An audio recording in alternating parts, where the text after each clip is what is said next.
Hi everyone, welcome to the stream. And if you're watching on playback, hello. Yeah, I didn't advertise this one too widely because I'm not covering this guy because he had anything relevant to say. I'm just covering him to try and debunk a few things because, like I said on the last stream when I covered Mae Brussel, I just wanted to talk about the CIA about the Manson case that were more recently written about by Tom O'Neill. But I just wanted to show that people have been writing about the CIA theories for a long time. And Mae Brussel in 19 essay, and also the satanic conspiracy theories about the Manson case. And the main source for this sort of thing seems to be guys like John Todd and the book Ultimate Evil. Obviously, I don't really know if I want to cover that much in depth here because there's already Manny Grossman who's covered that and debunked that so heavily. I don't know if we really need to cover Ultimate Evil on this channel. But I wanted to cover this guy because it's really weird. Videos talking about him seem to get taken down. They disappear. And I don't know why. I think it's because a lot of people have actually built their empires based on shit that they know. So they want stuff about him taken down. So yeah, I decided to do a video of my own anyway. And yeah, I'm going to start by playing you what he said about Charles Manson. I've got share the screen, yeah. And this is we read the transcript. Thanks to everyone who helped read through the transcript so I could find the relevant parts as well.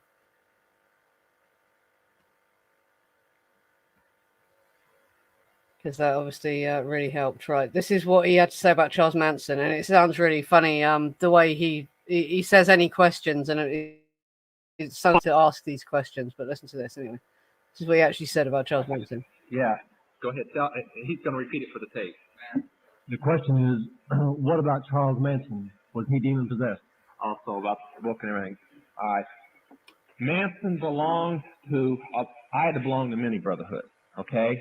Manson, the brotherhood that he belonged to is called the Process. The only brotherhood I worry about. They are so radical that in order to kill me, they would gladly give their own life up right in a meeting. They were run out of England for human sacrifice. They have the inner and the outer process. The outer process is a good group. They have free coffee houses, free clothing, free places to live, and so on. The inner practice human sacrifice. They teach four God systems. Yahweh as the evil God, Lucifer as the good God, Jesus as one being punished because he spoke against Satan, and Satan as the earthly God. And they wear a cross, big silver cross, with a serpent engraved on the cross, showing that Satan and Christ are one through the cross. They were rolled up. They were a contract. No, they don't. He was paid to do it. Kate was breaking away. Her husband knew about it. Her husband went over to establish an alibi in Europe. The money came down. $50,000 came down from Toronto to New Orleans, and poor Manson only got $2,000 of it by the time it went through all the sticky fingers. But that's what the Tate killings were about. The others just happened to be there. She wanted out, and you don't get out unless you come through Christ. And she didn't think about trying out. And her mistake was she warned him in advance. She was arguing with her husband. She was having a baby, and she didn't want the baby raised up in it, and she wanted out. And if you remember the trial script from the book, that's the one thing she begged. She said, she kept repeating over and over, don't kill me, don't kill my baby. Her baby was what she cared about. And that's the information that I have on it. I belong to the New Orleans branch, and he was called a still disciple or an evangelist from the New Orleans branch process. They were the people who first tried to kill me. The first incident that ever happened from them. They're very, very radical. They're located, and they've got a few scattered undercover groups in L.A., but they've got an open chapter in Frisco. Any other questions? Yeah. Are epileptics demon possessed?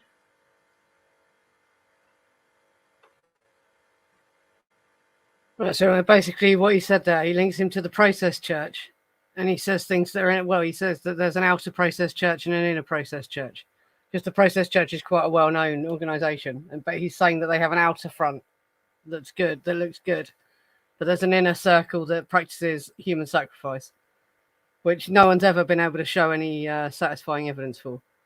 and he misstates what their symbols like. I can even show you the Process Church's cross. It's not got a serpent engraved on it. And it's not a cross like a Christian cross. It's a black cross. And Sharon Tate was in a cult and she wanted to get out, and that's why she was killed. And Charles Manson was sent to kill Sharon Tate for that reason. And so that's basically what he said. And that's probably so. If Manny's watching this, let me know. Does that sound like what it says in Ultimate Evil? Because I've always thought when I've heard what he says in Ultimate Evil that he probably ripped off a lot of his stuff from these preachers from the 70s, from guys like John Todd. Exactly what he says in that, isn't it? Basically, that the Process Church sent Charles Manson. I know that the thing is they were supposed to be training an army of serial killers or whatever, weren't they? But yeah, that's been very, very heavily debunked by a lot of people. Actually, we have a killer called Peter Tobin who killed children, and they've tried to make a tenuous link between him and Peter Sutcliffe and the Process Church and link them to this Ultimate Evil sort of ring of serial killers that the Process Church is supposed to have created. I could talk about that. It's not really worth it because it doesn't have any merit. There's no evidence for it. But yeah, but that is basically, and the other bit that he says is it on another one of the tapes? About piss. Yeah, he gets to it in a second. And being planned by the Satanist Church, and that's a direct quote. Then you go right on ahead. Right now, one of the Manson family girls is in trial, and she said the number one thing that the occult world used to brainwash them was Beatle music and rock music. If you want to leave it in your home, I won't go into details why you can't, but if you want to leave it in your home and all the demons that it attracts, fine. If you want your kids to buffalo you, that it's all right. But I recommend you go home today, get a cardboard box, and break the record. And I think that's it. That's the only thing he says there. But he says that one of the Manson girls in court said that the main thing they used to brainwash her was the Beatles music. I don't think any of them actually ever said that, did they? It's bullshit. He just spoke crap, basically. Oh, you live near where Peter Sutcliffe lived. Yeah, have you heard this? There's a thing about as well. One of the women, the body was found really close to a place where Jimmy Savile had a flat. And he was close to him in Broadmoor, wasn't he? When he had the keys to Broadmoor, he associated with him a lot. And he got that photo of him taken with Frank. There's this weird photo of Peter Sutcliffe, the Yorkshire Ripper, Jimmy Savile, and this boxer that we had in the 80s called Frank Bruno. Fucking weird situation. But I don't think that that's evidence that there was a satanic cult. I think it's just, Yeah, well, this is it. Bugs is the only one, who thinks that these... Well, it's Paul Watkins seems to be the main source of it. And Leslie talks about it a lot on when she's in the police interviews, doesn't she? You can hit... She goes on about it for hours. Round Hay Park, yeah. Which is in Yorkshire, obviously, in England. Yeah. And that was a disturbing case because he was at large for about 6 years, wasn't he? It took them a long time to catch him. And they apparently interviewed him twice, but he was so, inoffensive, they just never caught him. Yeah. The other thing, there was an article about him that I wanted to get read out, so I'll switch to that. The only positive thing I can say about the late John Todd is that he makes a lot of former witches look good by comparison. At the height of his fame as a former witch, he was a sexual predator, a military imposter, and a practicing witch who used several aliases. John Todd emerged on the Christian scene around 1968, at least 4 years before Mike Warnke. According to the Cornerstone article on Warnke, he accused Warnke of stealing some of his Illuminati material, but never gained the level of mainstream popularity that Warnke did. His tales of satanic intrigue were just too dark and outlandish for the average Christian. Frankly, you would have to be either blissfully innocent or profoundly stupid to buy any of Todd's BS. He was ultimately relegated to the far-right fringe, preaching to militia members and Christian patriots about the end times and the need to establish armed strongholds. One of his last known locations before his arrest was Iowa. He attached himself to a pair of Randy and Vicky Weaver. He convinced the Weavers they needed to get away from the populated areas and prepare for the end of the world. We all know how that turned out. Even though his anti-occult invective wasn't as appealing as Warnicki's, Todd still had his fans. All of his diatribes have popped up on YouTube, where he is vaunted as an Illuminati insider, framed by the powers that be. Henry Mackay still promotes his story. Who is John Todd? No one really knows. His background was so occluded that even the year of his birth is in doubt. Possibly he was born in Ohio around 1950. He was taken into foster care as a youth. He suffered epileptic seizures throughout his life. He was fairly good looking and extremely tall, and about 6'4". I wouldn't call that extremely tall. Given his peculiar fascination with daytime television and gay porn movies, I strongly suspect he was a failed actor. Todd first serviced on the fundamentalist Christian in 1968, performing as a Pentecostal preacher. He was about 19 or 20 years old, married to a slightly older woman named Linda.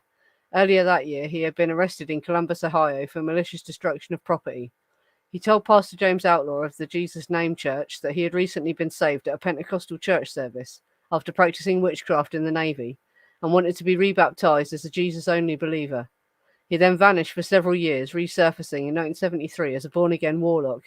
He again said he had been saved at a Pentecostal church service and identified himself as an independent Baptist to charismatics. He was now named Sharon Garver. He went on the fundamentalist lecture circuit in Cali, educating churchgoers about the international satanic conspiracy. His talks were a blend of pop conspiranoia and anti-occult fear-mongering and tell-all braggadocio. Todd said his real name was Lance Collins, and he had been born into a powerful family of devil-worshipping witches with ties to the Illuminati. His mother was so consumed by guilt and shame because of her deeds that she spent her life in and out of mental health facilities. His foster mother was the high priestess of California, and his sister had been made the high priestess of a tender age of 13. The Collinses were direct descendants of Scottish Druids who posed as Puritans and imported witchcraft to America before helping to establish the Illuminati. Todd was perhaps the first former Satanist to come from a satanic family, but within a few years this would be the norm. The hereditary Satanism he described bears little resemblance to Doreen Irvin's Black Witchcraft, and no resemblance whatsoever to Mike Warnicki's third-level Satanism. Presumably, as an Illuminati member, Todd was privy to knowledge that Warnicki never imagined. He was reared on a diet of occult teachings, Charles, Tolkien, and C.S. Lewis. Witch parents aren't allowed to love or discipline their children. Kids belong to the cult. At age 13 or 14, boys are sent to witch schools called outer courts to be trained as satanic priests. Todd was initiated into the priesthood at 14.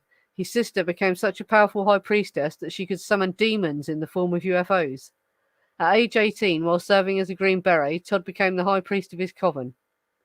The Illuminati Todd describes as a configuration of pure evil, represented in part by Freemasons, Mormons, international finance, communists, and paradoxically the John Birch Society. He explained that very few Jews belong to the Illuminati, but the Rothschilds are at the top of the pyramid, totally controlling the illustrious Council of 13. All Illuminati members, whatever their supposed religious affiliation, are actually devil worshippers. He claimed to know a great deal about the inner workings of Freemasonry, yet always called it Masonry. He also called the Trilateral Commission of the Trilateral Council and the Council of Foreign Relations the Council of Foreign Affairs. Clearly, he was somewhat familiar with the John Birch literature, but he never explained why the John Birch Society, as part of the Illuminati conspiracy, would expose all these real Illuminati fronts. Let's move on to Satanism. Todd was, of course, a high-ranking Satanist within the Illuminati. He belonged to a Grand Druid Council headed by Raymond Buckland, the man handpicked by Philippe Rothschild to head the Illuminati and a professor of anthropology at Columbia. Buckland revealed to Todd many things known only to high-level witches. Lower-level witches were hand-fed disinformation and nonsense. He also received some witchcraft training from Ruth Carter Stapleton, sister of the future president Jimmy Carter. Buckland, as you may know, was indeed a very prominent witch, but he never taught at Columbia. He wasn't an anthropologist. He was a flight attendant for British Airways. According to Todd, Satanists don't congregate. This is quite a contrast to Doreen Irvin's gatherings, which attracted up to 1,000 black witches, and to Mike Warnicki's San Bernardino area coven of 1,500. In Todd's form of witchcraft, Satanists dealt directly with their high priests and didn't even know the other members of their covens. The central scripture of Satanism is the Necronomicon, but copies are rare. The only copies known to Todd were kept in St. Petersburg, Glasgow, and the British Library. In case you're keeping track, that makes 3 different sacred texts in just 3 different ex-Satanist accounts. The Book of Satan, Doreen Irvin, The Great Mother, Mike Warneke, and a book that doesn't freaking exist from Todd. But hey, at least we've heard of the Necronomicon. These other 2 books don't seem to exist even in the realm of fiction. All 3 cults were supposedly organised on a national level, and 2 encompassed the whole planet. So why aren't all these Satanists using the same books? And just for the record, Lovecraft stories never named St. Petersburg or Glasgow as locations of the Necronomicon. There were copies at the British Museum, Harvard, and the Bibliothèque Nationale, the University of Buenos Aires, and the Miskatonic University. Todd also referred to the book several times as the Necronomicon, just as he called Masonry. The Necromonicon, just as he called Masonry. Sheesh, he couldn't even get his bullshit right. Masonry. Yeah, sorry, I'm misreading it. Apocalypse not, yeah, no. Take a break from reading for a minute. So yeah, you can see basically from what he said. Yeah, he claims that they're actually super satanic and they're tricking Christians into believing it, and actually they're all witchcraft and all that sort of shit. But yeah, that's the backstory on him. He claims, that he was actually in foster care a lot, but he claims that he comes from a big satanic family. Sounds to me like he just had a sad childhood and, has made up a lot of shit to make himself feel better. And that's what's actually going on really with him. But yeah, it gets a lot weirder. I'll read on in a bit. Apocalypse not. In 1969, Todd enlisted in the military. Illuminati witches were exempt from military service, but he wanted to set up some covens in other countries, and this was a convenient cover. He served in Vietnam as a Green Beret before being transferred to Germany. One night in Stuttgart, he got crazy drunk and high, and for reasons known only to him, engaged in a firefight with one of his former commanding officers. The man was killed. From military confinement, Todd phoned his foster mother in LA and asked her to cast a spell on the members of the jury at his imminent court-martial to make them believe he was innocent. It would have been simpler to cast a spell on the commanding officer in charge of the court-martial, but what do I know? I'm not a satanic Illuminati witch. Instead, someone pulled major strings for Todd. A senator, a congressman, and 2 generals personally escorted him out of his cell. He received an honourable discharge, no questions asked, and the army even destroyed all Todd's military records to help preserve the secrecy of the Illuminati. In reality, Todd's papers were not destroyed, and they tell a slightly different story. He served as a clerk in the army from February 1969 to July 1970 without ever setting foot in Vietnam. He was stationed in Germany for less than a month and was discharged under a Section 8. You know that thing Klinger was always trying to get by running around in drag? I wonder just how unstable a person would have to be to get a Section 8 during NAM. I'm guessing Charlie Sheen. Anyway, Todd had been making death threats and false suicide reports. All psychiatric evaluation conducted in 1969 found he suffered emotional instability, pseudologica fantastica, and possibly brain damage as well. He was also treated for a drug overdose at an army facility in Maryland in 1969. Devil Rock. Like evangelist, exorcist Bob Larson, Todd claimed to be a music industry insider. After NAM, he was a manager at Zodiac Productions, variously described as the largest music and the largest booking agency. So he knew that every rock musician in America had to become a witch before he could get a recording contract, and that every master recording was taken to a satanic temple to be possessed by a demon. Each major record label had its own temple. In one of his anti-rock lectures, he recounts a conversation he had with David Crosby after his conversion. Todd, do they still bring the master recording to the temple and conjure demons into the master? Is the purpose of rock music still to use witchcraft to cast spells? Crosby, of course, you know that, Lance.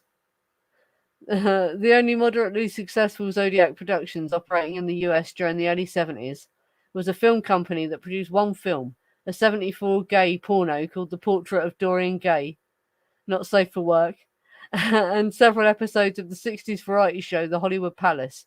It did not have a music division. To explain why no one recognised this mammoth and media conglom, Todd said Zodiac was forced to change its name because of the negative publicity he brought to it. He did not divulge the new name. World domination and stuff. In 1972, the Grand Road Council received a diplomatic pouch from headquarters in London containing an 8-year plan for world domination, culminating in December 1980. It involved economic breakdown, a military strike force comprised partly of prisoners, the execution of millions, and a third world war that would spare only Jerusalem. Around the same time, a letter from Satanic HQ announced the discovery of a man believed to be Lucifer's son. He would serve as a false messiah to lead the masses astray. Todd later identified this Antichrist as fellow Baptist Jimmy Carter. It was shortly after this that Todd was supposedly saved at a Pentecostal church service. Sometimes he placed this event in California, sometimes it occurred in Texas. After his conversion and defection in 1973, the Satanists made many attempts on Todd's life. This campaign of terror echoes the assassination attempt on Pornicky and his first wife, and was equally unsuccessful. How is it that these international Satanists can pull off world wars, but they can't bomb off two regular dudes? Todd wouldn't have been hard to find. He was working at a Phoenix, Arizona coffee house run by Pentecostal Ken Long, a local leader of the Jesus movement. Todd's extant lectures overflow with such stupefyingly retarded bullshit. Just a few examples. Ayn Rand fans are communists.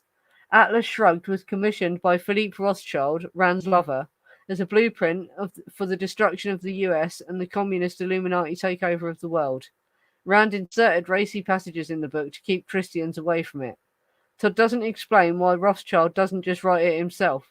One wonders too why Satanists concocted an 8-year plan in the 1970s if Rand had already produced a step-by-step instruction manual for global domination back in 1957.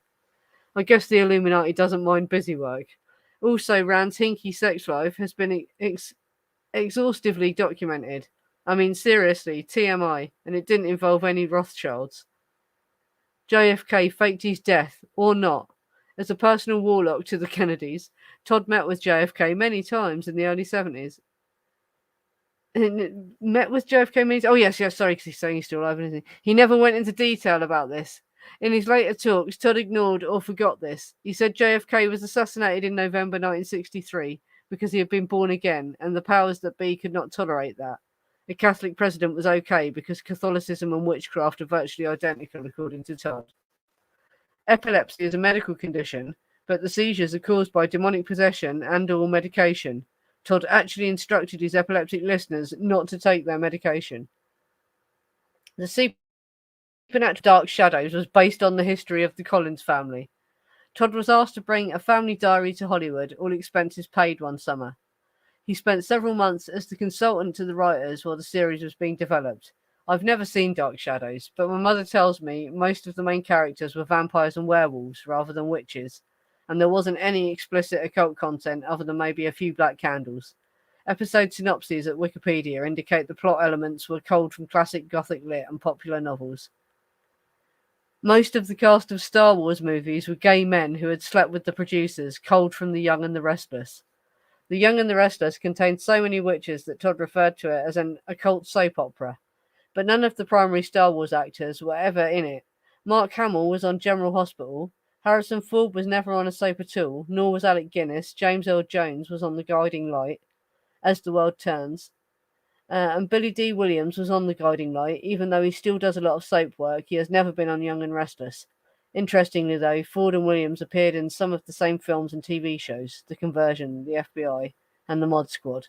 All of these men had considerable acting ability and would certainly not have had to sleep with any producers to get work. Aside from Guinness, who was reportedly bi, not one of them appears to be gay. Maybe the modal nodes were gay warlocks. Actress Cindy Williams, Laverne and Shirley, and her boyfriend started a witch cult. I suspect Todd singled out Williams because she and Penny Marshall co-wrote a screenplay about the Salem witch trials, Paper Hands. She was also in The Conversation, the tale of a man who lets paranoia in his imagination get the better of him. Most Israeli license plates contain the number 666. Todd was taking a big risk with this one. Any listener who had travelled to Israel would know he was full of it. The Illuminati gave him $8 million to start the Christian record label Marantha Records, to corrupt Christian youth via satanic rock music. Marantha would later produce such hardcore satanic albums as Salty's Fantastic Praise Party. The Dunwich Horror, starring Sandra Dee, was the most accurate representation of witchcraft on film. Lol. I've seen this movie, and about the only thing it accurately represents is grade B cheese. Yeah, I'm not even going to play the song, but it's just a Christian kids song. It's not, obviously not satanic.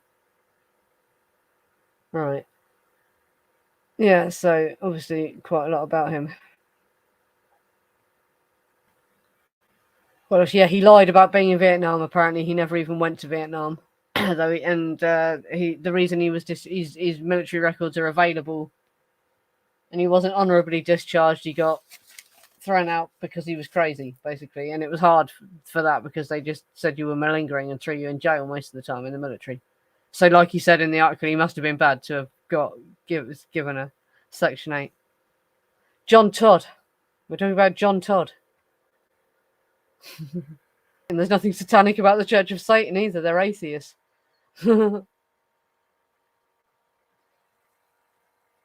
Yeah, there was a gay man played C-3PO, didn't he? R2-D2. They didn't get married. Fucking hell no. The dwarf that played R2-D2 wasn't gay. Yeah.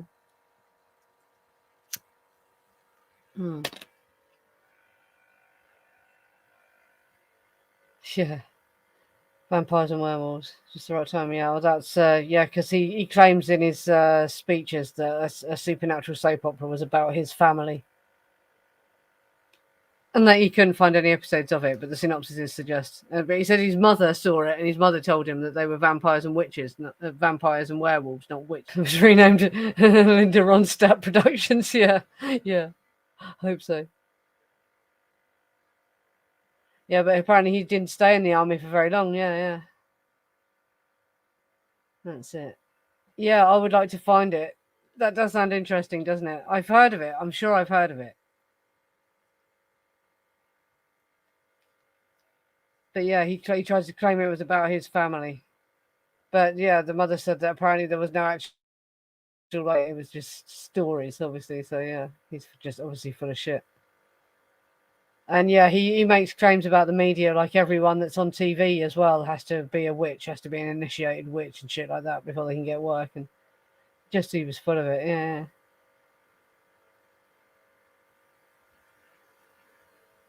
Hi there, Danny. Oh, sorry. Yeah, Danny. Yeah, just talking about John Todd. Like I say, not that he says anything relevant, but I really just wanted to debunk him more than anything. Right, I'll carry on reading. There's a part I'm not going to read out. I'll make sure this is linked in the description as well, if you're watching this on playback. Because there's a bit that just describes the plot of the Jack Chick comics, which I'm not going to bother to read out. I'll just read out the bits that are actually biographically about John Todd. In August 1970, he married Sharon Garver. He was preaching and performing faith healings on the road, having been fired from the Christian coffee house for allegedly hitting on teenage girls. This was the year that Todd first snagged the attention of Christians outside Arizona by giving his dramatic testimony on the TV program. He announced that he had been the personal warlock of the Kennedy clan, that JFK had faked his death, and that he had just returned from visiting JFK on his yacht. He revealed that many fundamentalist churches had been infiltrated by Satanists.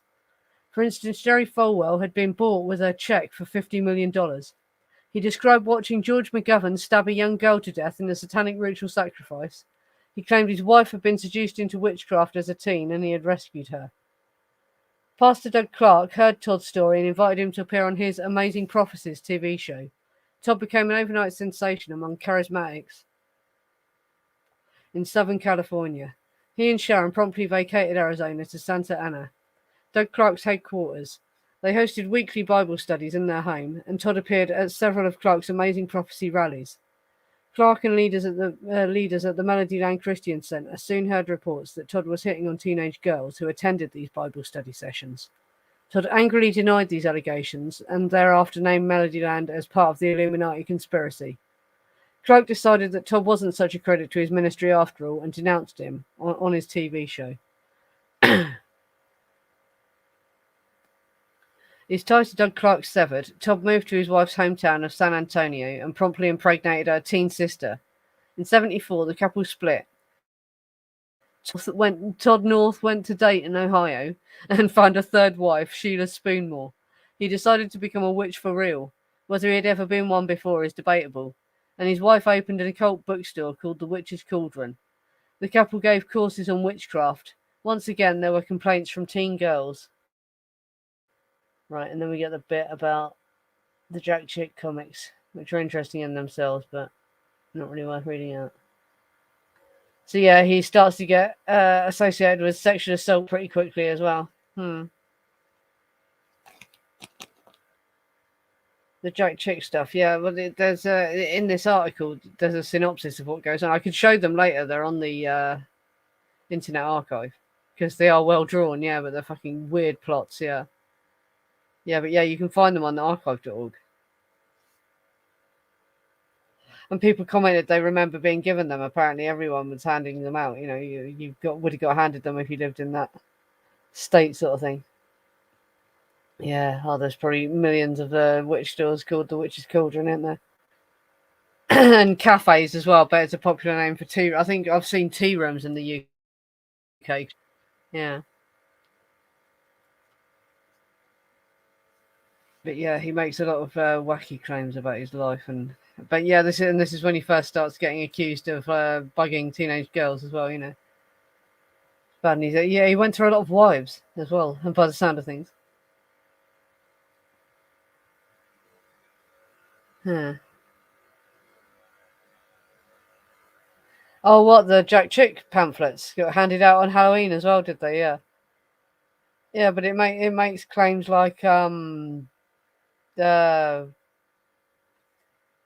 runaways they sacrifice them 8 times a year and stuff like that. You know what I mean? It's really some ridiculous stuff. I'll read out the rest of this just to get some more of it anyway. Because, like I say, it gets worse. He was a bad bloke, and if people knew that he was the source for a lot of this shit, then they probably wouldn't be so inclined to believe it. You know.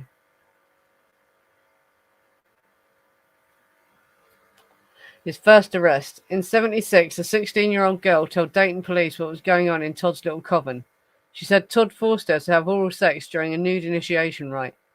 Todd asked for help from Gavin Frost, head of the National Church and School of Wicca, and prominent druid Isaac Bonewitz. He said he was being unjustly prosecuted by Ohio authorities because he was a witch. After investigating, Frost and Bonewitz concluded otherwise.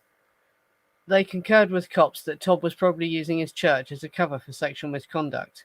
He ultimately pled guilty to contributing to the unruliness of a minor and served 2 months of a 6-month sentence in county jail before Chick and a lawyer secured an early medical release for him. He was having seizures. He received 5 years probation, which he immediately violated by returning to Arizona. The Pentecostal preacher Ken Long once again found a job for him working as a cook. Todd admitted to practicing witchcraft in Ohio, but was unable to turn it to his advantage by declaring he and his wife had backslid and were now returning to the body of Christ. Satan had lost his minion again. Soon Todd was back to preaching. So yeah, it's interesting how much he switches between witchcraft and Christianity. Don't think, just panic.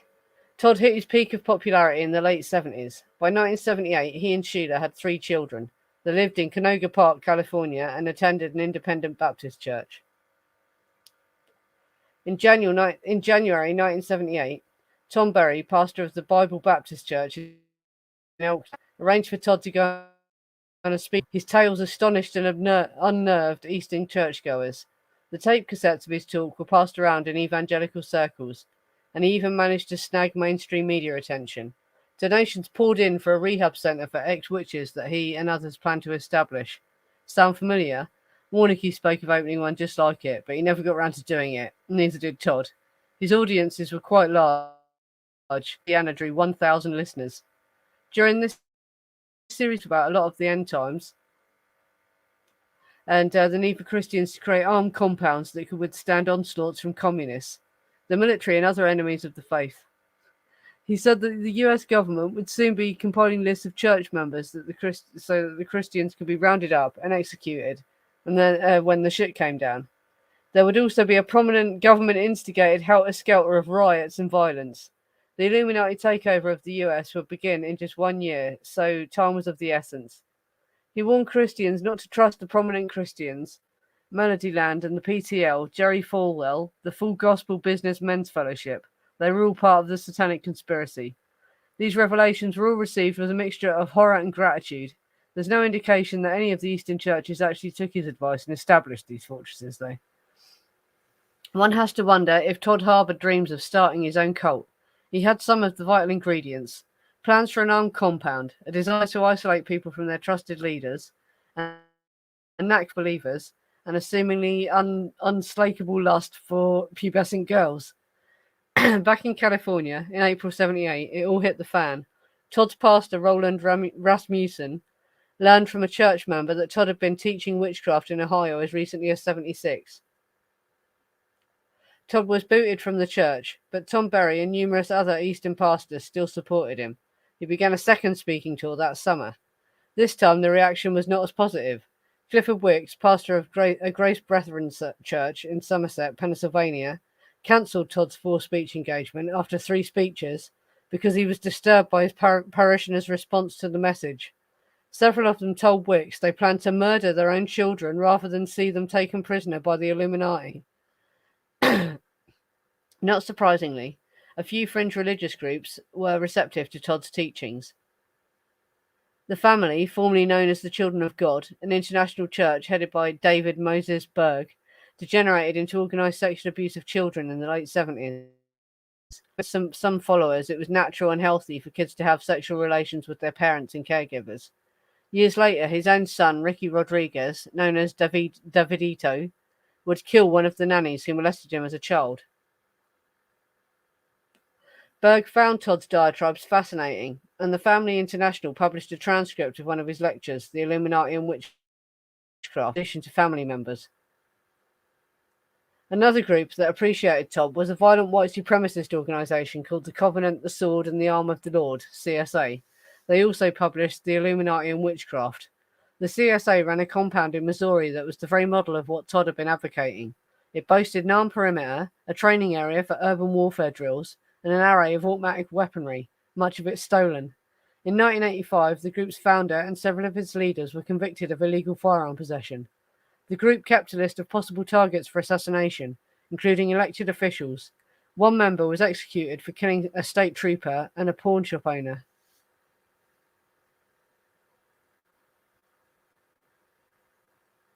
Right, so yeah, stuff quickly seems to unravel for him, yeah. And he gets accused of sexual assault, and he gets booted from the church because they're still practicing paganism and all that. Yeah, the fact he referred to it as a helter skelter, he's just, I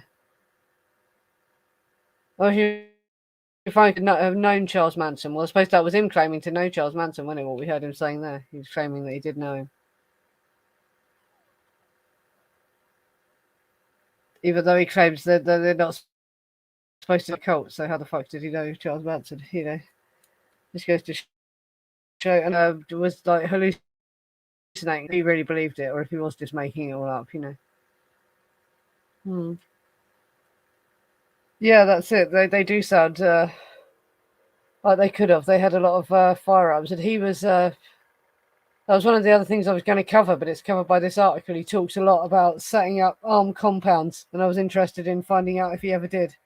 And he never did actually manage to do it. But yeah, he was involved with a group that did have one, apparently. But they all got arrested in the end. Yeah. I'll read a bit more.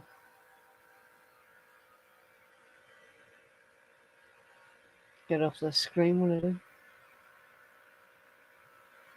In January 1979, Todd announced he was through with preaching. His message just wasn't sinking in with American Christians, he said, and it was time for him to retreat to an undisclosed location where Satanists couldn't find him. This move was probably calculated to avoid the kerfuffle that when his predicted Illuminati takeover didn't actually happen. From their new home in Montana, the Todds cranked out alarmist newsletters about end-time preparations Christians must make. Buy gold, stockpile food and ammo, go into hiding. Todd now claimed he was collecting donations for an armed survivalist compound. He said he would accept guns, cattle, dehydrated food, and anything else people could spare. This compound, just like the witch rehab center, never materialized. The couple subsequently lived in Seattle. In early 79, a few Christian publications, including Christianity Today, printed damning stories about Todd. Ironically, the single critical book published about Todd, The Todd Phenomenon, 1979, by Darrell E. Hicks and David A. Lewis, contained an intro by Mike Warnke, Pot Meet Kettle. These exposés demolished whatever vestige of credibility Todd still had among mainstream Christians. He never again made a decent living from preaching. His following dwindled to small groups of Christian patriots, survivalists, and millenarianists. But he certainly didn't stop banging the anti-occult. In 1980, he authored a comic book titled The Illuminati and Witchcraft. Jacob Saylor, the artist, also illustrated some of the Mo letters for the Children of God. The Road to Ruby Ridge. Todd's next known location was Cedar Falls, Iowa. In 1983, he was invited to speak at a Holiday Inn there by a young couple who regularly listened to his audio tapes. Since marrying in 1974, Randy and Vicky Weaver had become increasingly religious. By 1983, they were approaching religious mania. Both believed the world would end soon. First, there would be a period of violent persecution initiated by a satanic government coalition of Jews and non-Christians. Sometimes they referred to the enemy as ZOG, Zionist Occupation Government. Todd's background may have impressed Ruby Weaver. He too had been a Green Beret. The Weavers used cash only because Todd said credit cards carried the mark of the beast. They stopped watching TV because Todd said all evangelists other than himself couldn't be trusted. They believed the government wanted to round up and exterminate Christians because that's what Todd said. Strangely though, Vicky remained a fan of Ayn Rand. Vicky also received instructions from God while soaking in the tub every night, and she and Randy both had visions of a hilltop fortress. As recounted in Jess Walter's 1966 about the Weavers, neighbours were unsettled, but probably not surprised to see John Todd pacing the living room of the Weavers' comfortable ranch-style house in the Cedar Falls, ranting about the keys while gripping a handgun. Not long after this, in the summer of '84, the Weavers sold their home and headed west with a cache of supplies, firearms and ammo. They didn't have a destination in mind. God would lead them wherever they needed to be to wait out the tribulation. On September the 6th, they found a thickly wooded plot of land atop Ruby Ridge in the panhandle of northern Idaho. His second arrest. Sometime in the mid-'80s, Todd moved to Columbia, South Carolina. He worked construction, did carpentry, and taught karate to youngsters. In 1987, Todd was charged with raping a grad student at the University of South Carolina. I will not give the woman's name here to protect her privacy. Later, molestation charges related to two of his karate students were added. He served the next 16 years of his life in prison. In an audio recording made in 1991, Todd explained how he was framed by Strom Thurmond, who wanted to get his hands on his address books and his Christian material. Specifically, Thurmond and cohorts wanted to find the locations of safe houses used by Christian Underground that hid Christians accused of abusing their children. Also, Thurmond was furious that Todd had outed him as a Mason. He hints that he was lured to South Carolina by Christians so he could be framed. His lawyers were in on the plot, so Todd urged listeners to donate money to his defense fund. After his conviction, an FBI agent and the head of Reagan's Secret Service bodyguards visited him in prison and pressured him to give up the names of Christians living in hiding. In exchange for what, I wonder? He had already been sentenced, so there wasn't much the feds could offer him. Todd refused. Todd warns all Christians that they too can be framed for crimes they didn't commit. After all, they own the media and law enforcement. What's more, US concentration camps are standing at the ready to hold huge numbers of Christians. Remember, this recording was made in '91. In the 20 years since then, do you know a single Christian who has been interned in a US concentration camp? Now, Todd says he was part of the CIA's Phoenix program during Vietnam, and his military records were sealed for that reason. As we saw in part 1, these records were freely available. Todd did not serve in Vietnam. Right, and then he goes on to talk about Fritz Springmeier. We'll read that out as well, because he's interesting. Not because anything he says is right. Yeah.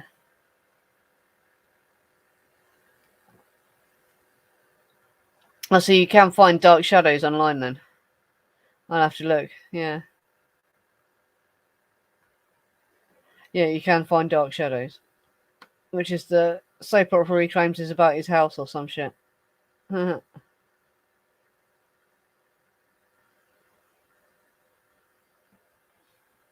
Yeah, and he ended up going to prison for rape. He served 16 years in prison, according to this article.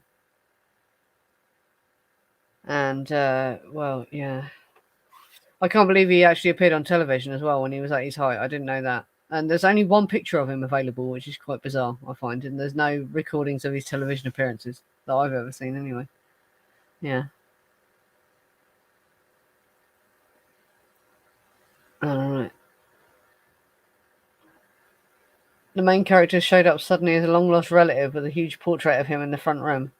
One of the actresses was having an affair with the Sonny von Buelen's husband while she was comatose. Right. So, yeah, it's that sort of soap opera, is it? Yeah. But also with a supernatural element. Yeah. Oh, what was he, the real Karate Dave? Maybe. Who knows?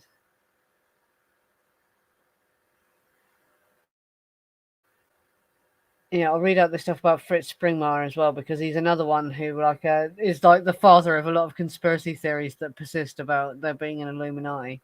And the guy, he really eloquently describes how based on bullshit it is.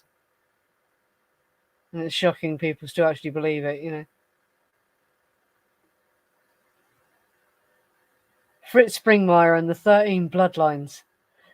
Christian preacher and Illuminati expert Fritz Springmeier, who was released from prison just last month of a 9-year sentence for armed bank robbery, is Todd's number 2 fan, Jack Chick being number 1 in his book, Bloodlines of the Illuminati. He identified the Collins clan as one of the 13 bloodlines of the Illuminati and included a jailhouse letter written by Todd.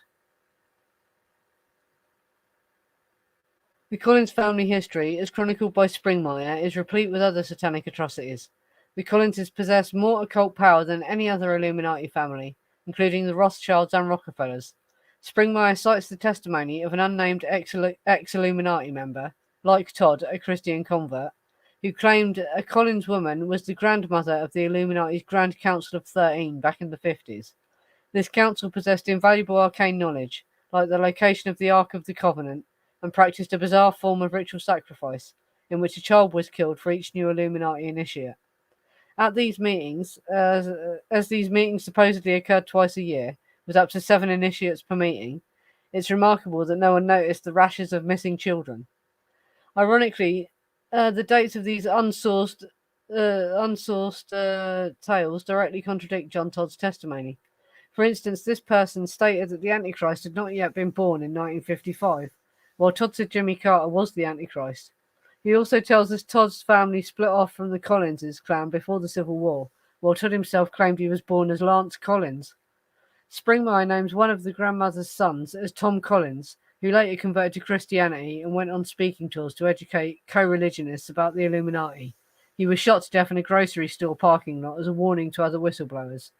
Once again, we must ask why the Illuminati was unable to assassinate John Todd, if another defector from the very same family was so easily eliminated.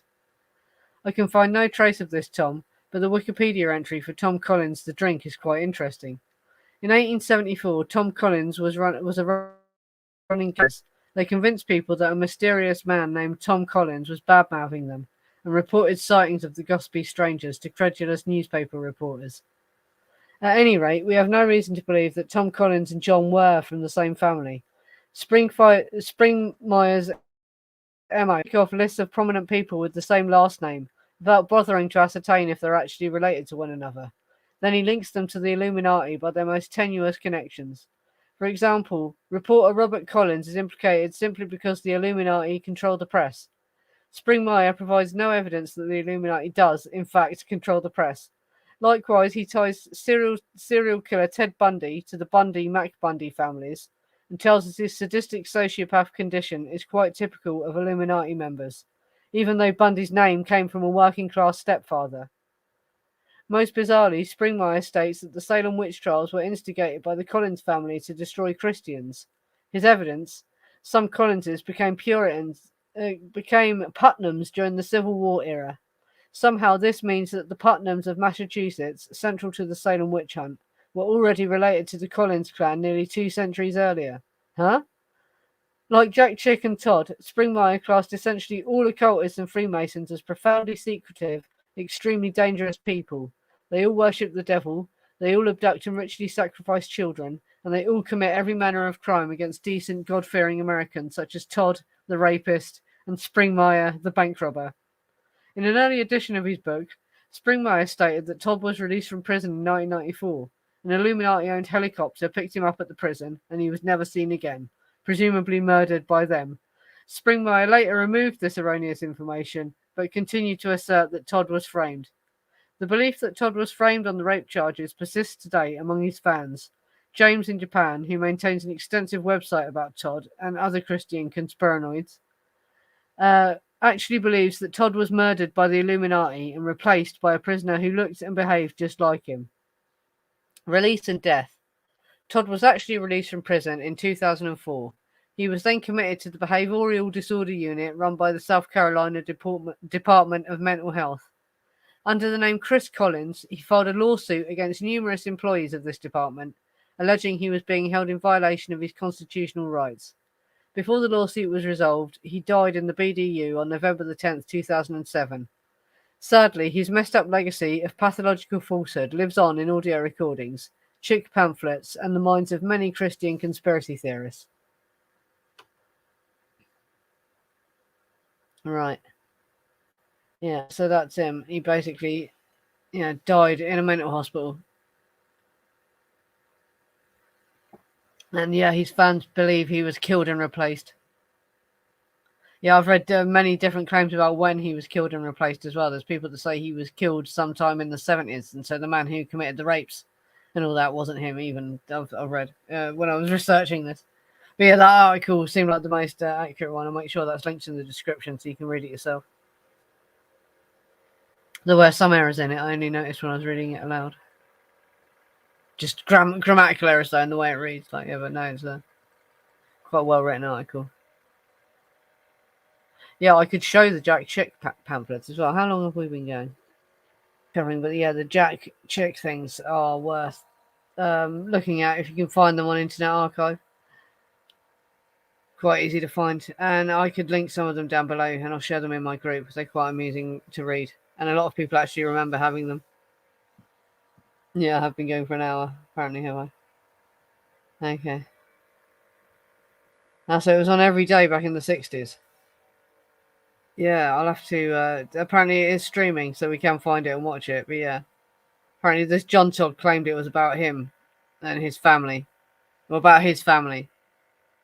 Which is funny because it's about vampires and werewolves, not witches, apparently. And he claims to be from a satanic family, but it didn't have occult references, really, apparently.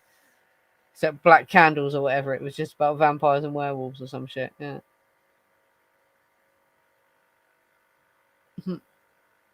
There was a Freemason who freaked out that chick on the plane recently. That motherfucker isn't real, woman. I haven't heard of that yet. What is that? A TikTok or something, yeah. From Charles Manson, yeah, they did. They published an interview with Jimmy Savile. I can't believe I found that in a book, and that more people haven't made a fuss about that, where they've tried to link him to the Process Church Satanic conspiracy thing. Can we make a video about that? Yeah, he says basically what he said about Manson was, he was a member of the Process Church, and he also says that Sharon Tate was killed that because she was a member of the cult and she wanted to get out, and so that they wouldn't know her out, and that's just obviously total bollocks, isn't it? Yeah.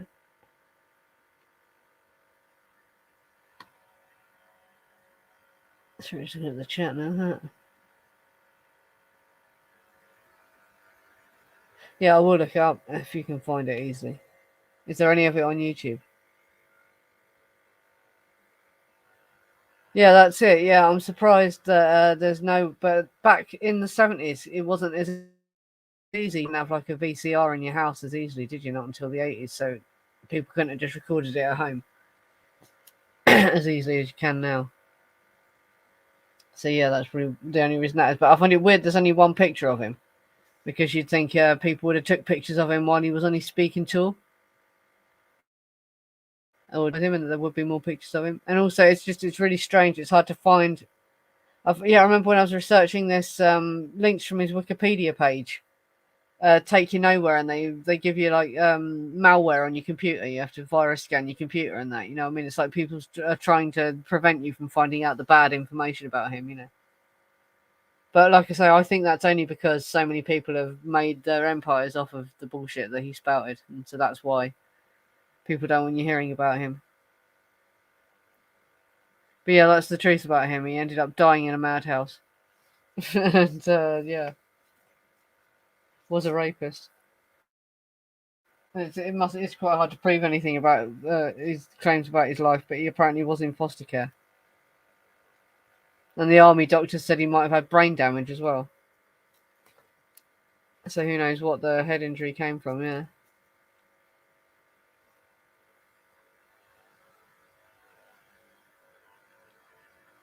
Yeah, the big claim he makes is that they do a spell over the master tapes of all the records and attach demons to them and all that sort of shit, yeah. Yeah, and he says stuff like everyone that's in the media and everyone that has a record released has to be an initiated witch. Yeah. Yeah, I have. Yes, they've something came through. Thank you. Yeah. Any donations? Yeah, there's usually a link somewhere around in the description. I don't know if I've been putting them in the recent ones actually. I should add that. Yeah, you can buy me a coffee, and you can always find that link from my channel page. Yeah, the moderators put it in the chat. Now, buy me a coffee link helps cover the cost of StreamYard. Yeah. Oh, I was going to ask people what they wanted me to talk about next week, because I was going to talk about the Rolling Stones getting busted, the time that they got busted, and Mick Jagger and Keith Richards went to prison, and Marianne Faithfull was there and all that. But I thought it might make more sense to cover Altamont. Would people be interested in hearing me talk about the Altamont concert and what really happened there? Because I'd find that interesting, because there's several books that give an account of it, and I want to read them all and compare them to see how they work out.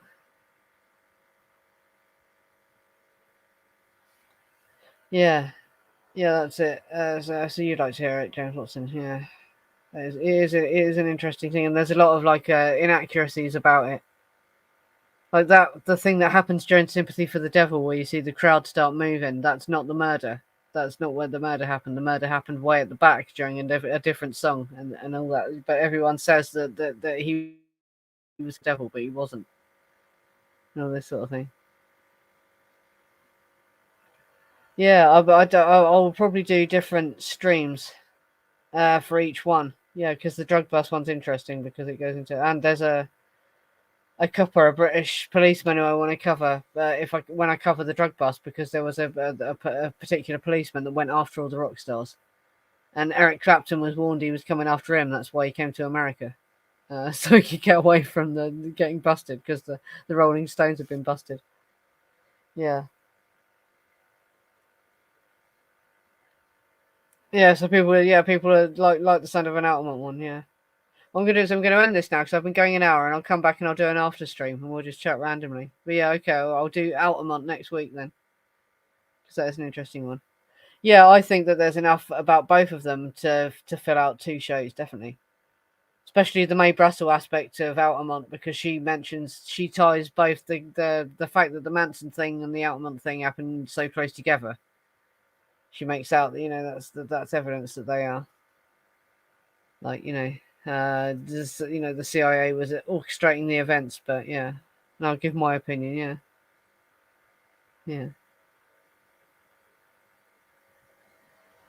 Yeah, right. Anyway, I'll end this one now. I'll come to stream. But yeah, thanks for watching, everyone. And yeah, I'll see you next week for the Altamont one. Night, everyone.